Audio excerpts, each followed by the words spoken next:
So, I've watched the movie, um, Deadly Games. So let's give you a little synopsis and look over it.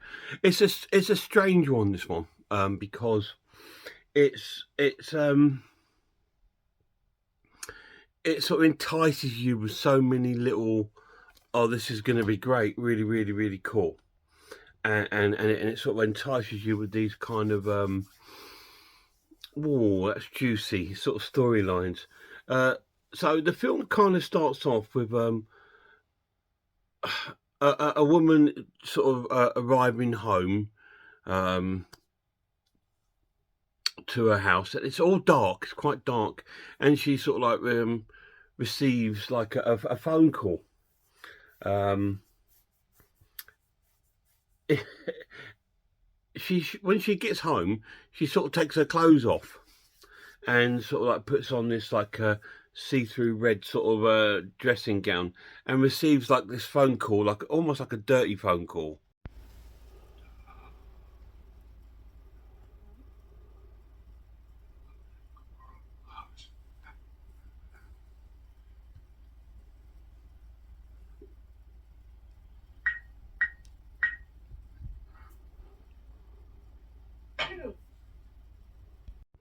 And then she sort of like hangs up sharply, and then the phone rings again, and she sort of knocks it off its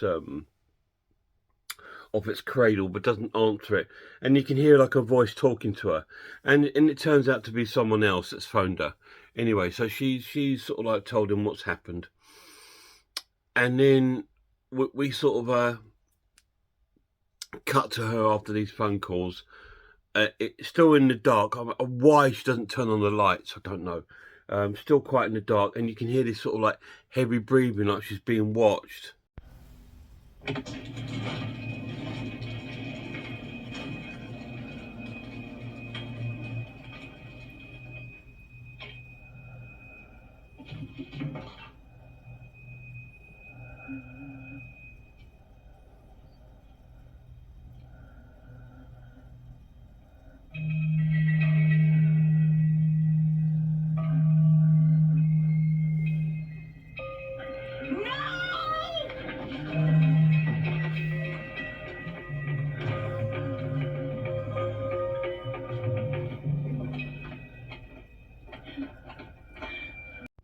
So our masked killer is stalking her around the house, and it's quite cool. It's quite a visually quite stunningly shot. It's quite dark. It's very sort of Halloween sort of darkness, sort of like stalking in the house as she's being stalked.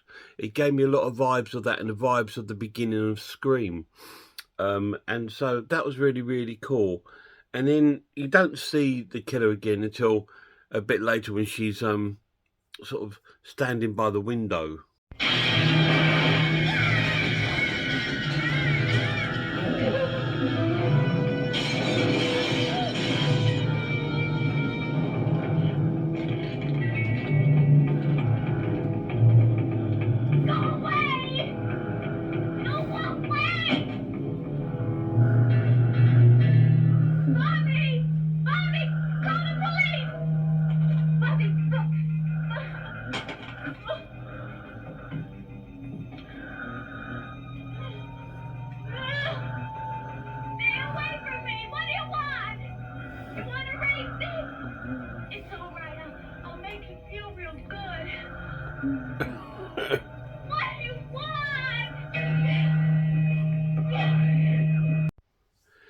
This obsession in horror films of women standing by windows, it gets to me because the hand comes through, as you saw, then grabs her, she runs away, and then she goes and stands by a massive window, which is, you know, what, nothing good's going to happen from that.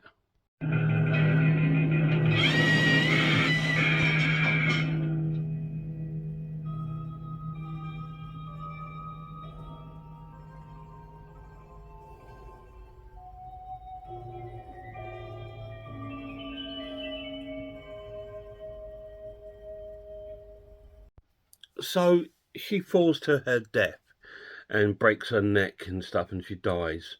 So then we cut to another sort of like woman on her bed. She receives a phone call, and this is the main sort of woman in the film called Keenan.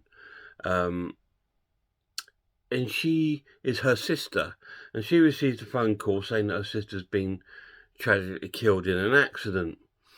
So she goes next day to the little town. She doesn't live in the same town as the sister does, to sort of like find out what happens. And she turns up at the crime scene, to sort of like, just to show her face, because she used to live there, and a lot of people know her from the town, because she obviously was moved away when she got a bit older. So she's come back to have a sort of like to see what's kind of happened, and she meets our detective.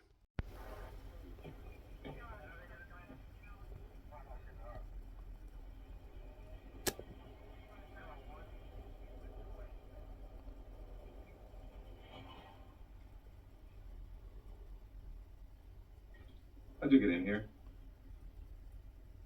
Oh, well, I'm old-fashioned. I use the front door.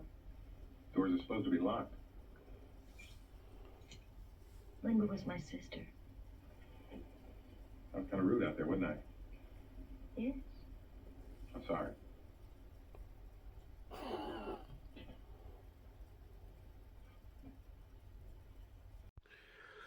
So at first he kind of thinks that she's a reporter. He doesn't realise who she is.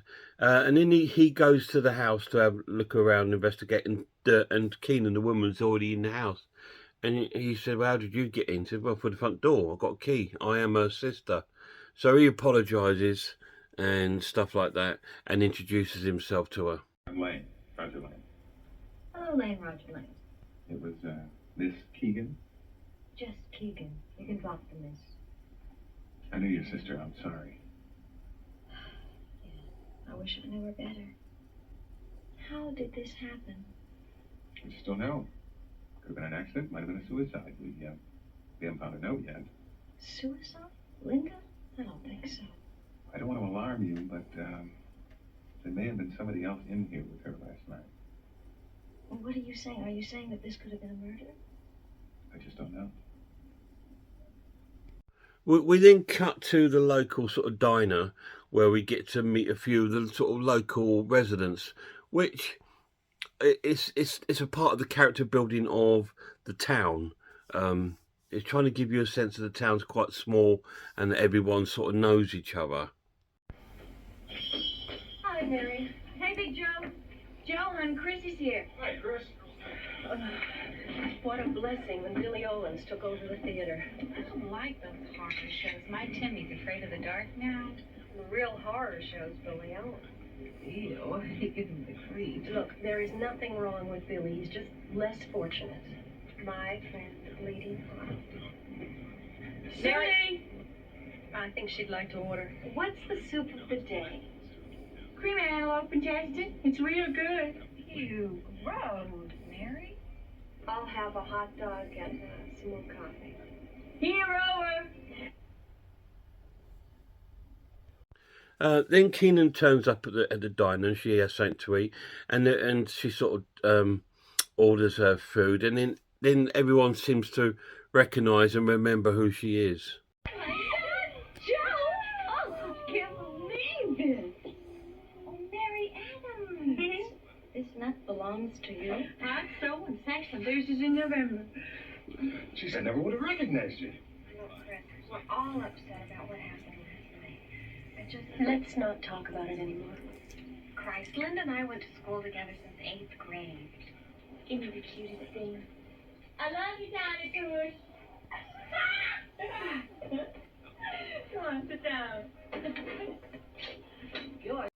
So they remember who she is, and the three other women all remember who she is eventually, and they come over and sit with her and start chatting to her and sort of like seeing how things are going. And one of them keeps telling, oh, she thinks that obviously her sister's been killed by a murderer. And they say there's no evidence yet, but she's quite obsessed with it. And then she starts talking about another sort of killing that happened. Well, You remember John O'Reever? Well, him and Corby Phillips found a car in Turnbull Woods, and there was a dead man inside with $400 in his pocket. Corby said he touched the body. Boy, the whole town was on edge. I heard the police hid in the woods for weeks, waiting for the killer to come back. What does all that have to do with anything? I don't know. That murderer never returned to the scene of the crime. We then cut to this old cinema that's being run by this, I don't know if he's disabled, but a man called Billy. He's got like a limp and stuff, and he's our prime suspect at the moment because he's heavy breathing and coughing and stuff like that, just like the killer was.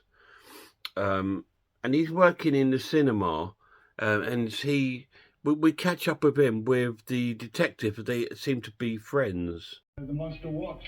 Hey, terrific. What night? Monday, Tuesday. Maybe I'll bring some.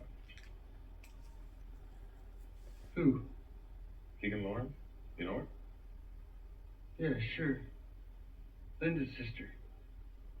Kind of plump, always telling jokes. No, she's great looking. Yeah? Yeah. Linda Lawrence. A moose-up body. You know, her house is just like Dracula's castle up on that hill. Hey. So they seem to know each other. So it sort of lightens the load. Now, is Billy the killer? We don't know yet because obviously he's friends with the police officer. So we catch up with him playing this board game. Yeah, you like her?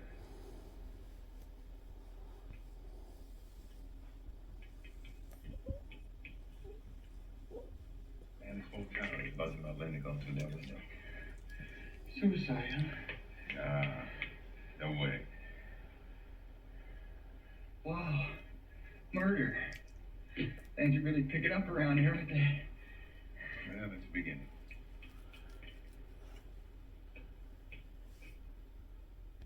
And then it's really strange. We get like a 15-minute segment of all these women sitting having a picnic, watching their husbands playing American football. A bit like Pieces really with the tennis match, but the tennis match doesn't go on as long as this. This goes on for about 10-15 minutes, and there's a lot of jibber jabber going on amongst it, the women talking about things and stuff, and Keenan's there sort of like catching up with them. She's asking, who's that strange guy over there? And they say, oh, that's Billy who owns the cinema. He can't play football because he's got this limp, and he's this Billy guy's always smoking and stuff, and he's always coughing. And he wears sunglasses, and he's got like a scar down his face. So he is really our prime suspect. But yeah, there's a lot of jibber jabber goes on about this stuff. Anyway, it comes to night time, and she goes back home, Keenan, to her sister's house, and she gets the phone call.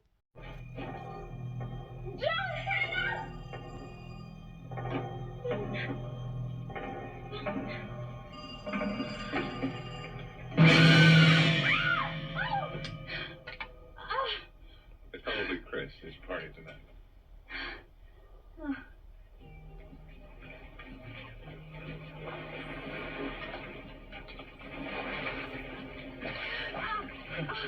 What you doing, lady? And so he's turned up because he's told her there's a party going on, a pool party, which they're sort of like invited to go to. I think they head out to it. Don't really see much of that because we cut back to the cinema. We see a very angry Billy looking in the mirror, and he smashes the mirror. Then we cut to the pool party, and we get a view of the pool party from our killer. I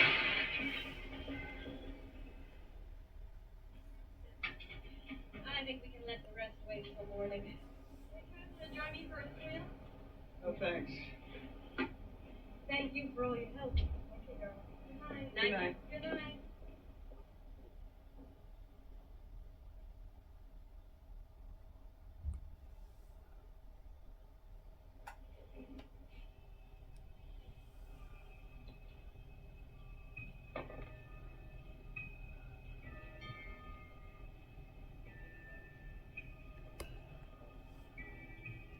So everyone's left the pool party. Well, a surprise, apart from this one girl. And she gets approached by our killer.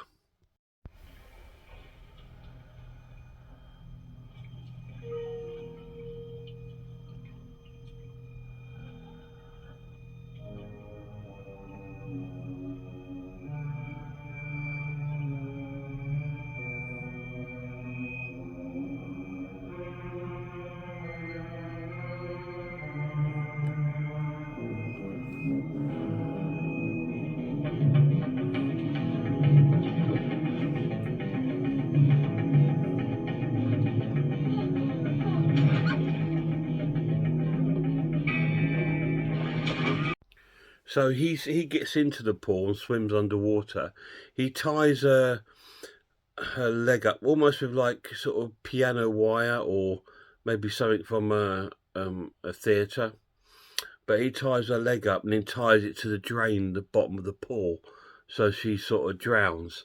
And then he leaves the pool.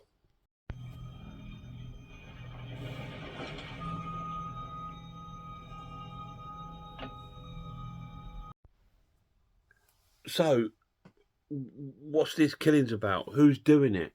Who is our killer? Why are they doing it? Because at the moment it's not really explained why.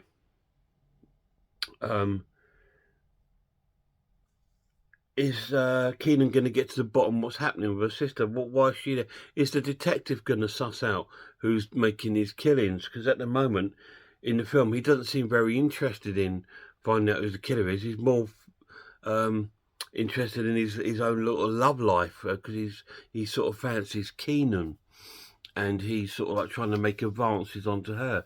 And she's rather strange because she's there because her sister's just been killed. She met up with her estranged mother, and who just makes one appearance in the film, and nothing really comes of that. And she doesn't seem very upset about her sister being dead. She just, again, quite falling in love with this detective. So it's quite a strange one. That's all I'm going to tell you, though. So what's going to happen is you need to watch it and find out. What did I think of it? I absolutely loved it. I really, really enjoyed it. It was a really different take on the slasher movie. Not sort of like an obvious, all-out killing sort of film. It's a more of a sophisticated kind of horror, in the sense of like it's more of a drama based and character based. You get to find out all these tiny little stories, and some of them entwine and interlink, and some of them don't have nothing to do with it, but it's still quite interesting to see how everyone's sort of affected by this girl being killed, and then another girl's being killed, and they don't know what's causing it, whatever, and how people are reacting to it. It's quite cool to sort of like watch that. Some of the women are quite afraid, and some women don't really care. And then you've got Keenan, who's, sorry, I don't want to be stereotypical, but she's very sort of blonde. She's almost like, sort of faceless about it, and she just sort of like jokes it all off. And I'm just thinking, yeah, that's she's one of the negatives to me. I didn't like her character, but it's a strange one because it's not a fast pace. It's a very slow paced film, but there's still like 4 or 5 killings in the film, and so it's quite a different sort of slasher film to watch. The pluses of it, the transfer looks really nice. Arrow done a great job restoring this. It's from 1982, this film, so they've done quite a good job. So it's one of the earlier sort of 80s slashers, but it tried to bring something different to it. It had I'm trying to think the right words. Like Carrie, where Carrie was like, it was the story and character building. It's similar to that, but in a slasher, whereas Carrie's a supernatural horror. This is a slasher. It's got that same sort of build up and sort of character build up, which I really enjoyed. It was quite suspenseful in areas. The kills were quite imaginative, if not lame. The characters are really cool. Apart from the main character, Keenan, I found her totally irritating. The negatives of the film, zero gore. There's no gore in it whatsoever. All the kills are not necessarily off screen, but there's no blood or anything, because it's sort of things like a drowning, someone fell from a window, strangulation. It's that kind of thing. The ending was dreadful, and it was just like, well, it was almost like we don't know what to do with the ending. What should we do? That'll do. It kind of felt like that. So the ending I didn't like at all. And Keenan is really irritating in the film. Extremely pretty, but extremely irritating. But they're quite minor negatives to what turned out to be quite a good slasher film. A lot of people give this a little bit of a bad rep because it is a slow burn. Not a lot happens in it. And it's like and it doesn't even follow like an investigation of the killings. It's just like it's hard to explain. It's like the town's carrying on with these killings going on, and everyone's going, oh, how shocking, how bad, but then carrying on as normal. So it's quite a strange one. But I'm going to score this a great watch, and I'm going to score it an 8 out of 10. And I think that's a really fair score, because it's a different kind of slasher. It came out at the same time with your Friday the 13th, and the Burning, and all these great slashers were coming out, and they were all full on gore, killer, stalking films, and this was different. It's more of a sophisticated film. And the board game connection, because they're playing a board game, like with like a classic horror sort of things like Dracula and Frankenstein. It's something to do like when he lands on a certain like killer, like Frankenstein's monster or Dracula, he goes and does like a kill him. And I that connection didn't really get followed on with, but it was still quite cool, and I quite liked that sort of dimension to the film. I really enjoyed it. Deadly Games out of 10. 8 out of 10. Any of you guys seen it? If you have, let me know down below what you thought of it. I thought it was really good. It was recommended to me by my lad, because he said, Dad, you'd really enjoy it because it's different than a normal sort of slasher. Yeah, it's slow, but it was different, and it was quite cool, quite a cool story. And I have to agree with him. It was really, really good. Really enjoyed it. So that's my first review of my Arrow video week. And tomorrow we're going to look at another one, and it's going to be Audrey Rose. We'll look at that tomorrow. But till then, check out some more horror channels. Check out Horror Hands, Horror Geek, Manview Film, RS Designs, Pizzawell, I Am the Ice Lord, and of course Sarah of Horror and Cat Watches Horror Movies. Check all these channels out if you get a chance, okay? Until next time, look after yourselves, look after one another, and I really hope I'll see you all soon.